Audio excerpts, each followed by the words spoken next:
به قول تا به این روز رسیدن الکساندرا و نیکلای از آب و آتش گذشتن را میماند. رادیوی آزادی 4 ماه پیش درباره آنها نقل کرد. هر دو در کودکی آواره‌گرد شدند. الکساندرا را در 7 سالگی برادرش از خانه بیرون و نیکلای نیز تابی اذیتی برادر را نآورده از خانه فرار کرد. شکایت کردیم اما گوش نکردند.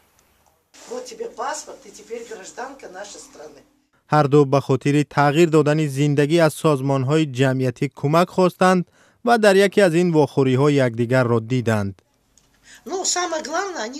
مهم است که آنها یکدیگر را دستگیری میکنند و میفهمند. زندگی بی ربط در آنها اثر خود را گذاشت و گرفتار ویچ شدند. محبت آنها را به مبارزه برای حیات تکان داد و نتیجهش نیز همین است که هر دو با لباسی شه و عروس پهلوی هم می ایستند. وقتی این را دیدم حیرت زده شدم. باورم نآمد. هم حیرت زده بودم و هم خوشبخت. نیکلای و الکساندرا یگانه جفت است که با داشتن ویروس ویچ آشکارا از عروسی خود جشن میگیرند و بیماریشان را پنهان نساختند.